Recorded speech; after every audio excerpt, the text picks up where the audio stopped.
Well, good morning. I want to take this opportunity to welcome you all to the 33rd Annual Induction Luncheon and Ceremony for the National Cowgirl Museum and Hall of Fame. I'm Sharon Camarillo. I'm from California, and I'm honored to be here today to celebrate the accomplishments of 5 extraordinary cowgirls selected among hundreds of nominees. Each year, the number of nominees for this singular honor grows. To date, nearly 700 remarkable women are nominated for induction into the National Cowgirl Museum and Hall of Fame. Unfortunately, we only choose 4 to 5 each year. Today's inductees make me feel proud to be a woman, more proud to be a cowgirl, and I'm particularly happy to have been selected for this prestigious distinction in 2006. So I know from within my heart how these ladies are feeling. I hope they enjoy their lunch. The selection of the 5 women we're honoring today required countless hours of research and discussion among different selection committees. Women are nominated in 5 categories: artists and writers, champions and competitive performers, entertainers, ranchers deemed as stewards of land and livestock, and trailblazers and pioneers. Each potential inductee is reviewed by 3 independent committees comprised of men and women from varying backgrounds and from around the country who have vested interests and established credentials in the Western heritage. Audrey O'Brien always wanted to be a cowgirl, and although life took her in other directions, she held on to that cowgirl dream over the years. When she finally made it come true, she did so with true cowgirl class and style. Audrey was born in 1936 in Santa Monica and grew up in a little town called Mar Vista in the only house on a dirt road. Living close to Hollywood, Griffin's parents signed her up for tap dancing and piano lessons, but it wasn't until her dad took her to the LA Sunset Ranch stables in Culver City when she was about 11 years old that she found her life's passion. At Sunset Ranch, Audrey met her lifelong friend Sis Smith, who would later marry Jack Varian, cousin of National Cowgirl Hall of Fame inductee Sheila Varian.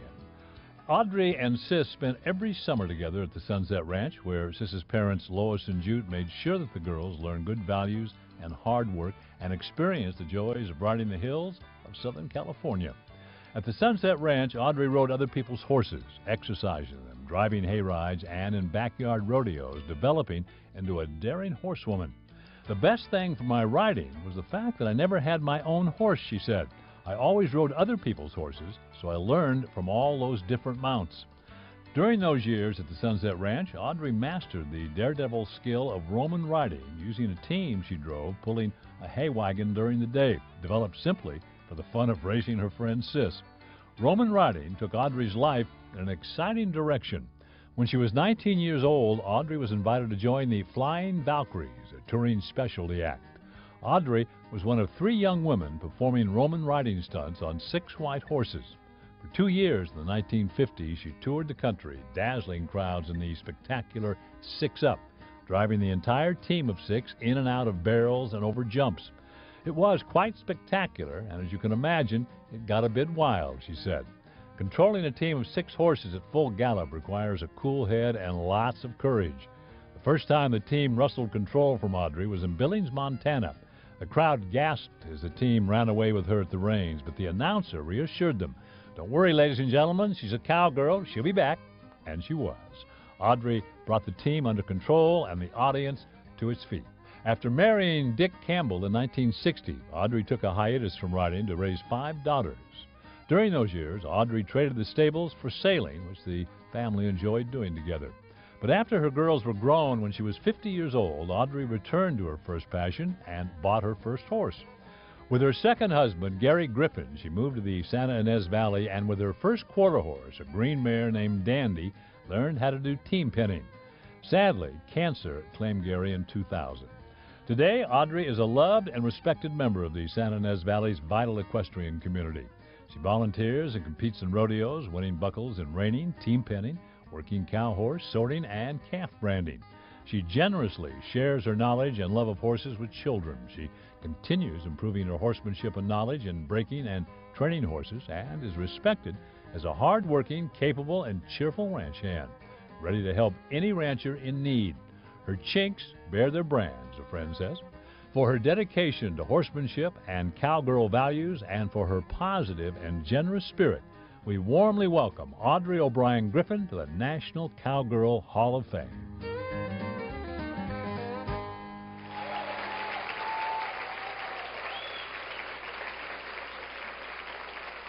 Please join me in welcoming 2008 National Cowgirl Museum and Hall of Fame honoree, Audrey Griffin.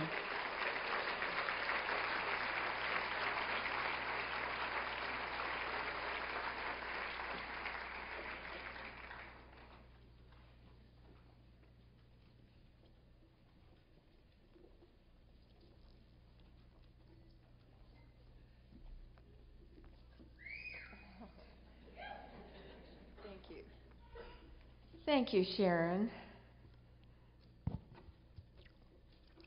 What an honor and thrill for me to be here today, and I accept this beautiful honor with humility and immense gratitude. I want to give thanks to Pat Riley, Emily Lou, Tricia, and the board for holding my hand for months building up to this beautiful moment. I also owe a special debt of gratitude to Michael Donegan and Bill Reynolds for the nomination, believing in me for this lovely honor of being inducted into this wonderful Fort Worth, Texas Cowgirl Hall of Fame. I'm truly blessed. It's been a pleasure to meet the other inductees and honorees, fascinating women with panache, another wonderful chapter in my cowgirl memories. My 5 daughters are here. Melinda, Maureen, Molly, Megan, and Maggie, as well as the book club girls. And to all my family and friends, too many to name, you know who you are. Thank you so much for being a part of this special moment. My childhood was a good one, minus the ranch and horses that I love so much. I've always been crazy about horses and the cowboy way of life. Born a city girl with a country heart. When my parents would drive past a pony ride, I would get so excited. They had to stop so I could ride the pony. I would always ask for a fast one. I only remember the slow rides. But that's okay because I've been going 9-0 ever since. My cowboy hero was Roy Rogers. I hung up a 8x10 photograph of Roy above my bed. Every night before I turned the lights off, I'd give Roy a kiss. Well, after a while, I kissed his lips right off. When I was 11, my dad took me riding at Sunset Ranch in Culver City, and I befriended a little 10-year-old girl by the name of Sis Smith. She had long blonde hair and could ride the hide off of any horse, and still can. We have been the best of friends ever since. If it wasn't for her, I wouldn't be standing here today. I started helping at the ranch, and Sis exposed me to driving hay rides, Roman riding, and taught me how to tie a bowline. In the late 40s, we would get $1 for harnessing the team and $1 per hay ride. On a good day, we could make 7 whole dollars. After a long day, we would hook up our teams to Roman ride, race, jump logs, and ride till dark. The ranch had a half-mile racetrack.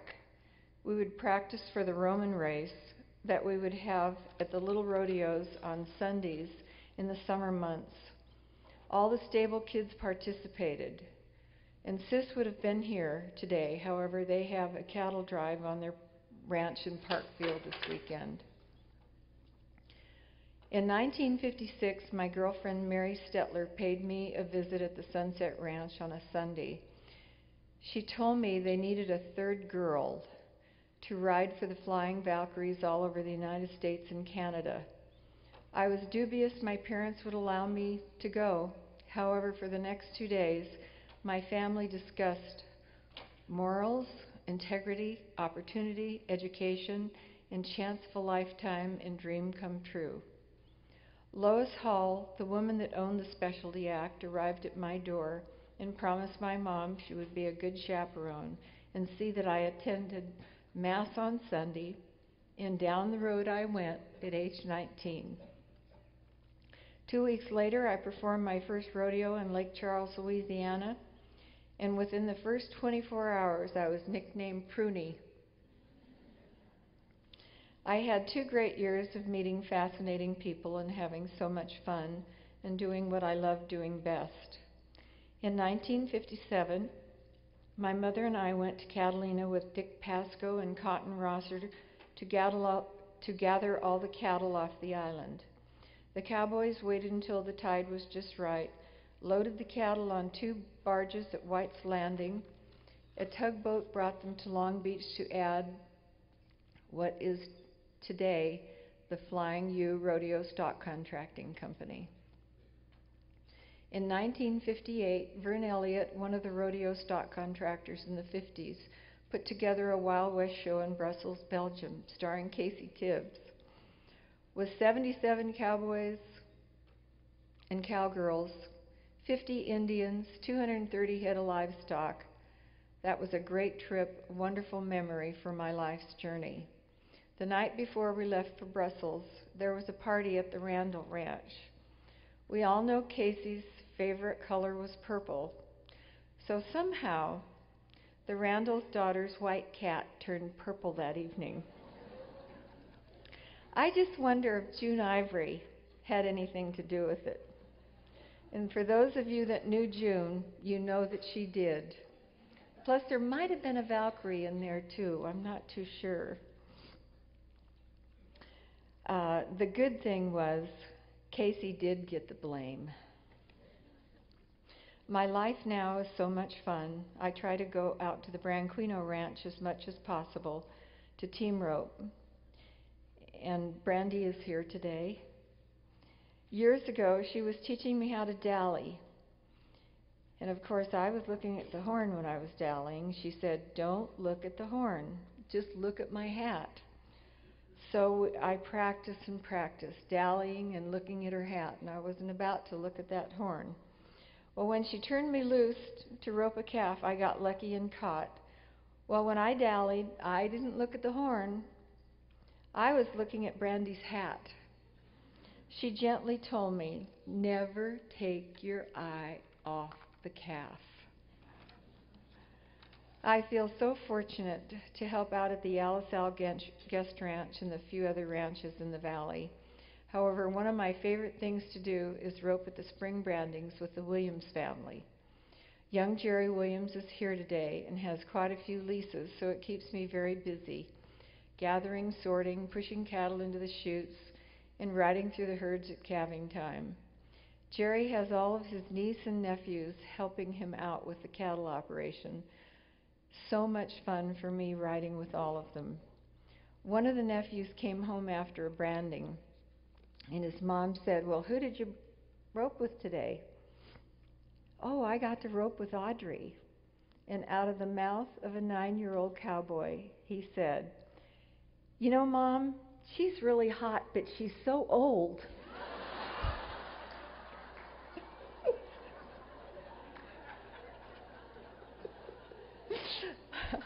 His mom could hardly wait to share that with me. Thank you again to everyone for being here. And as Roy Rogers used to say, may the good Lord take a liking to you. And I again want to thank you for this honor. I will treasure it forever. Thank you, and God bless each and every one of you.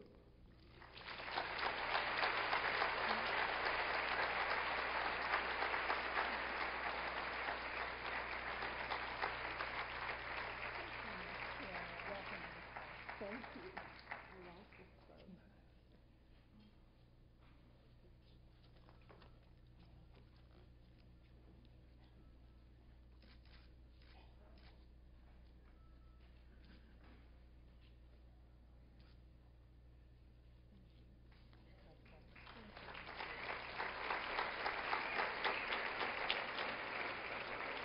Thank you, Audrey, and congratulations. Let's give one more vigorous, heartfelt applause for this year's inspiring inductees into the National Cowgirl Museum and Hall of Fame.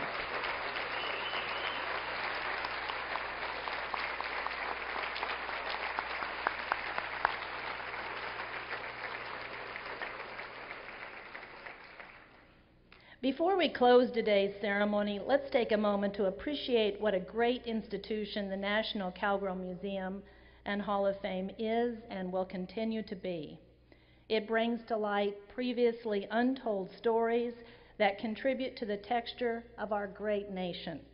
The museum ensures the history of the West and that it's complete as we pass on its legacy. It shares with the world the accomplishments of remarkable women who've helped shape the American West. This induction ceremony is a result of hard work and dedication of the museum's board, executive staff, and employees. All of us today are grateful for the effort put into the continued success of this important institution. We thank you all for being here and sharing this day with us.